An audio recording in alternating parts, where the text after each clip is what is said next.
देखिए solve paper 8 दिसंबर 2019 C TET केंद्रीय शिक्षक पात्रता परीक्षा पेपर 2 कक्षा 6 to 8 यानी इसमें 150 क्वेश्चन है। जो 150 क्वेश्चन का सॉल्व किया जाएगा ये पेपर 2 के लिए। देखिए सबसे पहले CDP बाल विकास एवं शिक्षा शास्त्र सबसे पहले 30 नंबर का, फिर इसके बाद सोशल साइंस 60 नंबर, फिर हिंदी 30 नंबर और फिर क्या होगा इंग्लिश 30 नंबर। इस सभी क्वेश्चन का सॉल्व किया जाएगा। फर्स्ट में बाल विकास एवं शिक्षा शास्त्र जो 30 नंबर का है, जो 1 से लेकर 30 नंबर तक है। देखिए फर्स्ट क्वेश्चन, जब विद्यार्थी पुरस्कार पाने की इच्छा से बार बार किसी गतिविधि को करने का निर्णय लेते हैं जो कि प्रत्यक्ष रूप से उस गतिविधि से संबंधित नहीं है, तब ऐसी स्थिति में क्या संभावना उत्पन्न होती है? तो इसका आंसर क्या हो जाएगा? अधिगम के प्रति भौतिकवादी अभिवृत्ति का विकास। क्योंकि समझने के लिए अधिगम का आनंद का प्राप्त ये नहीं होगा, नेगेटिव हो गया। पुरस्कार के बिना उस गतिविधि को लगे रहना ये भी क्या होगा, नहीं होगा। क्या फर्स्ट क्या हो जाएगा? सेकेंड इसका आंसर हो जाएगा 2 अधिगम के प्रति भौतिकवादी अभिवृत्ति का विकास। सेकेंड क्वेश्चन, संज्ञान एवं संवेग के मध्य किस प्रकार का संबंध होता है? तो किस प्रकार का संबंध होता है? एक दिशीय यानी संवेग संज्ञान को प्रभावित करते हैं। थर्ड नंबर क्वेश्चन, निम्नलिखित में से कौन से कारक अधिगम को प्रभावित करते हैं? तो विद्यार्थियों की अभिरुचि, विद्यार्थी का संवेगिक स्वास्थ्य, शिक्षा शास्त्रीय रणनीतियाँ, विद्यार्थी का सामाजिक एवं सांस्कृतिक संदर्भ। इसमें क्या होगा? ये सभी 1, 2, 3 और 4 सभी क्या करता है? प्रभावित करता है। फोर्थ नंबर, निम्नलिखित में से क्या ज्ञान के सार्थक संरचना की प्रक्रिया का एक महत्वपूर्ण पहलू है? तो कौन सा महत्वपूर्ण पहलू है? तो सामाजिक पारस्परिक क्रियाएं, यानी ज्ञान के सार्थक संरचना की प्रक्रिया का एक महत्वपूर्ण पहलू सामाजिक पारस्परिक क्रियाएं होता है। क्वेश्चन है, बाल्यावस्था की अवधारणा से क्या अभिप्राय है? माने बाल्यावस्था की अवधारणा से क्या अभिप्राय है? यह कि बच्चे शून्य से शुरुआत करते हैं और उनके गुण पूरी तरह से परिवेश के द्वारा निर्धारित किए जाते हैं। फिर यह विभिन्न सांस्कृतिक संदर्भों के सार्वभौम रूप से समान है। समकालीन सामाजिक संरचनावादी मनोवैज्ञानिकों के अनुसार यह एक सामाजिक संरचना है। यह है कि बच्चे की दुष्ट रूप से पैदा होते हैं, उन्हें सब बनना होता है, ये भी नहीं होगा। ये क्या हो जाएगा? इसका सेकेंड, यह विभिन्न सांस्कृतिक संदर्भों में सार्वभौम रूप से के क्या होते हैं? समान होते हैं। तो इसका आंसर क्या हो जाएगा? 2 हो जाएगा। 6 नंबर, निम्नलिखित में कौन सा मध्य बाल्यावस्था की विशेषता है?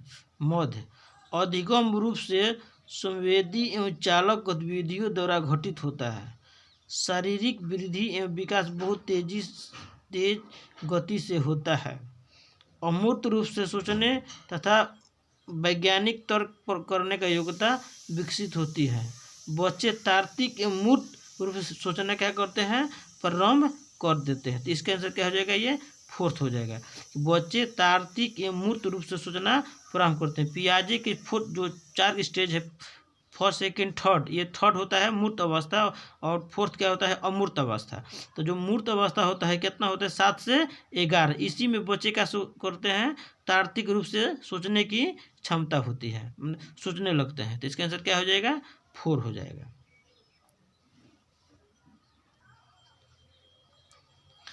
परिवार एवं पास पड़ोस बच्चे के सामाजिकरण की द्वितीय एजेंसियां है? नहीं। ये क्या है? प्राथमिक एजेंसी है। ये क्या होता है? परिवार, पास पड़ोस प्राथमिक है। सेकंड में स्कूल आ जाएगा, स्कूल आ जाता है सेकंड में स्कूल। ये क्या हो जाएगा? ये प्राथमिक हो जाएगा। 8 नंबर, वाइगोस्की के अनुसार जब एक वयस्क बच्चे के निष्पादन के वर्तमान स्तर को सहयोग द्वारा विस्तारित करता है तो इसे क्या कहते हैं? विस्तारित करता है। वाइगोस्की के अनुसार जब एक वयस्क बच्चे के निष्पादन के वर्तमान स्तर के सहयोग द्वारा विस्तारित करता है तो उसे क्या कहते हैं? वाइगोस्की के अनुसार क्या कहते हैं? तो इसका हो जाएगा खोजपूर्ण अधिगम। क्या हो जाएगा? खोजपूर्ण अधिगम हो जाएगा इसका आंसर।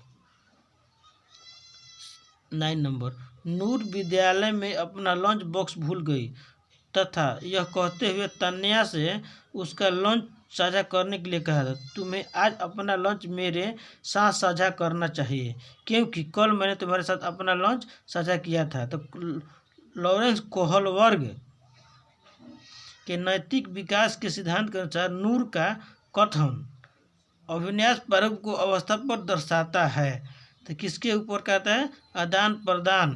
क्या करता है? आदान प्रदान परंपरागत पर दर्शाता है। आदान प्रदान परंपरागत पर दर्शाता है। किसके अनुसार दर्शाता है?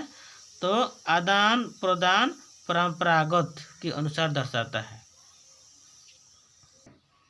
10 नंबर, समाज में विभिन्न लिंगों के लिए उपयुक्त मानी जाने वाली प्रारूपी विशेषताओं के बारे में जन सामान्य की अवधारणाओं को क्या कहते हैं? यानी समाज के विभिन्न लिंगों के लिए उपयुक्त मानी जाने वाली प्रारूपी विशेषताओं के बारे में जन साम्राज्य की अवधारणाओं को क्या कहते हैं? क्या कहते हैं? जेंडर रूढ़िवादिताएं। क्या कहेंगे? जेंडर रूढ़िवादिताएं। 11, हाल ही में पाठचर्चा ऐसी कहानियों को शामिल करने के लिए विवेकशील प्रयास किया गया जिसमें पिता घर के कार्यों में लगा रहता है और माता साहसी गतिविधियों को करती है। यह कदम किस लिए महत्वपूर्ण है? ये कदम किस लिए? जेंडर रूढ़िवादिता को समाप्त करने के लिए। जेंडर रूढ़िवादिता को समाप्त करने के लिए। हावर्ड गार्डनर के बहुबुद्धि सिद्धांत के अनुसार तार्किक गणितीय बुद्धि वाले एक व्यक्ति को क्या विशेषताएं हो सकती है? क्या विशेषताएं हो सकती है? पैटर्न को खोजने की एवं तर्क की लंबी श्रृंखला को हल करने की क्षमता और संवेदनशीलता, ये हो सकता है। इसका यही आंसर होगा। 12 का पहले हो जाएगा। फिर करें, जीन पियाजे के संज्ञानात्मक विकास के सिद्धांत के अनुसार परिकल्पित निगमनात्मक तर्क किस अवधि के विकसित होता है? तो कहता है निगमनात्मक। तो इसका हो जाएगा अमूर्त में आ जाता है। ये क्या जाता है? ये अमूर्त संक्रियात्मक। अमूर्त का 11 से 15 तक होता है कि जीन पियाजे का चौथा फोर्थ स्टेज। खालिस्तान के अनुसार बच्चे के चिंतन के बारे में सामाजिक प्रतिक्रियाओं तथा सांस्कृतिक संदर्भ के प्रभाव को समझना आवश्यक। किसके अनुसार? ये कौन है? ये सामाजिक कौन है? लेवाइगोस्की हैं। लेवाइगोस्की सामाजिक, लेवाइगोस्की, हाँ यही है, लेवाइगोस्की हैं संस्कृतिक सामाजिक से यही है। पियाजे के संज्ञानात्मक विकास के सिद्धांत के निहितार्थ निकालते हुए एक ग्रेड 6 से 8 के शिक्षक को अपनी कक्षा में क्या करना चाहिए? केवल निर्धारित पाठ्यक्रम निर्भर रहना चाहिए? नहीं। तार्किक बहस प्रयोग हस्तोत्साहित करना चाहिए? नहीं। तो निगेटिव हो गया। ऐसी समस्या प्रस्तुत करनी चाहिए जिसमें तर्क आधारित समाधान की क्या हो? आवश्यकता होती है। 3rd नंबर हो जाएगा इसका आंसर। 60 नंबर, सतत एवं समग्र मूल्यांकन में क्या शामिल है? क्या शामिल है? विविध प्रकार की रणनीतियों का प्रयोग करते हुए दोनों संरचनात्मक एवं संज्ञानात्मक आकलन का प्रयोग करना, यही होगा। विविध प्रकार के रणनीतियों का प्रयोग करते हुए दोनों संरचनात्मक एवं संकलनात्मक आकलन का प्रयोग करना, ये हो जाएगा। 17 वह प्रक्रिया जिसके द्वारा बच्चे आदतों, कौशलों एवं मूल्यों तथा अभिप्रेरणा को विकसित करते हैं और उन्हें समाज का जिम्मेदार एवं क्रियाशील सदस्य बनाती है, तो उसे क्या कहा जाता है? उसे क्या कहा जाता है? तो उसे क्या कहा जाता है? समाजीकरण। क्या कहा जाएगा? समाजीकरण। मानव विकास के संदर्भ में आनुवंशिकता तथा पर्यावरण की भूमिका के बारे में लिखित में कौन सा सही है? आनुवंशिकता एवं पर्यावरण में आनुवंशिकता एवं दोनों जटिल प्रक्रियाओं क्रिया से मानव विकास को प्रभावित करते हैं, ये तो वो सही है बात है। आनुवंशिकता एवं पर्यावरण दोनों जटिल पारस्परिक क्रिया के रूप में मानव विकास का क्या करते हैं? प्रभावित करते हैं। इस कथन सही है। मानव विकास क्या करते हैं? प्रभावित करते हैं। मानव विकास के संदर्भ में आनुवंशिकता तथा पर्यावरण की भूमिका के बारे में निम्नलिखित में कौन सा कथन सही है? तो आनुवंशिकता एवं पर्यावरण दोनों एक जटिल पारस्परिक क्रिया के रूप में मानव विकास क्या करते हैं? प्रभावित करते हैं।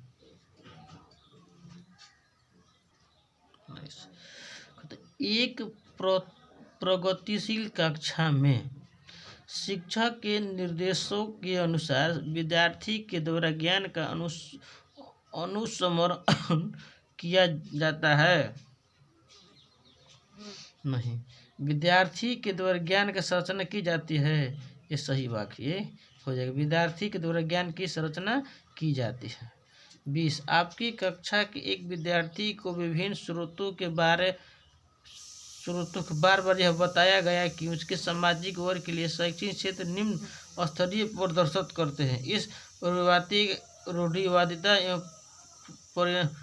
परिणामी रूढ़िवादी आशंका के प्रभाव को कम करने के लिए एक शिक्षक को क्या करना चाहिए?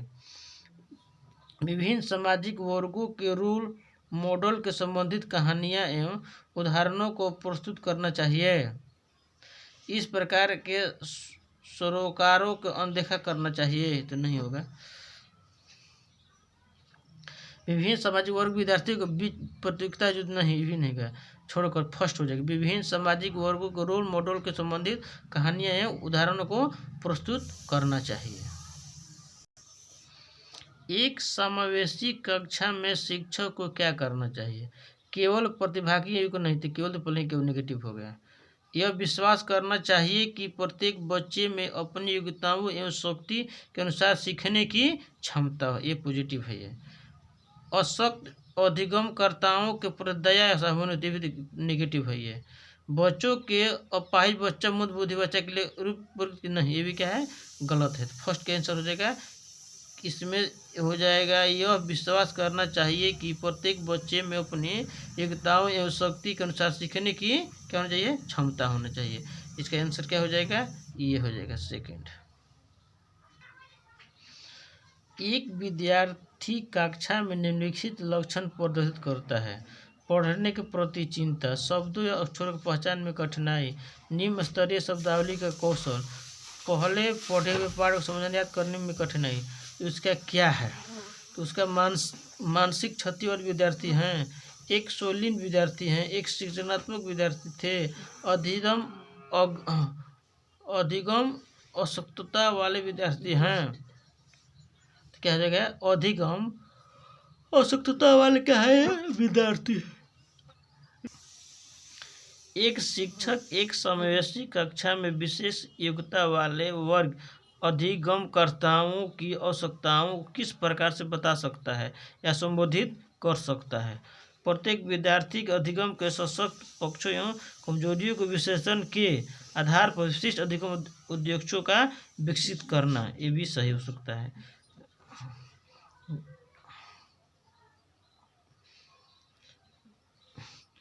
यही सही कन्फर्म है। प्रत्येक विद्यार्थी के अधिगम के सशक्त पक्षों एवं कमजोरियों के विश्लेषण के आधार पर विशिष्ट अधिगम उद्देश्यों का विकसित करने का ये सही है, एक सही।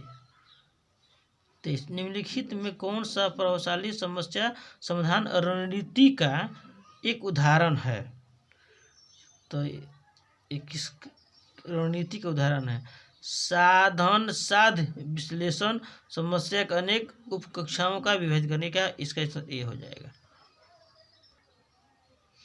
एक शिक्षिका अपनी कक्षा में सृजनात्मक विद्यार्थियों को किस प्रकार से प्रोत्साहित कर सकती है?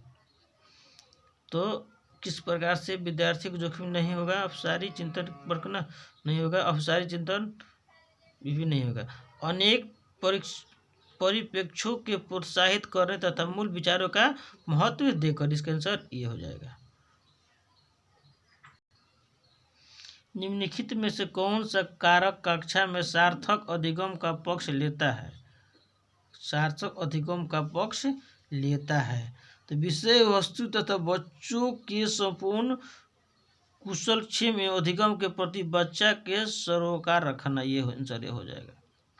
बच्चे अन्य घटनाओं के बारे में सहजानुभूत सिद्धांत की संरचना करते हैं।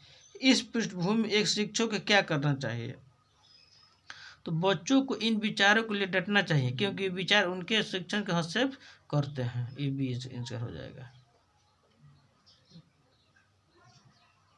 बी नहीं कि संवाद के दौरान बच्चों को इन अवधारणाओं को चुनौती देनी चाहिए। क्या करना चाहिए? तो संवाद के द्वारा बच्चों को इन अवधारणाओं को चुनौती देना चाहिए, इसका आंसर बी हो जाएगा। निम्नलिखित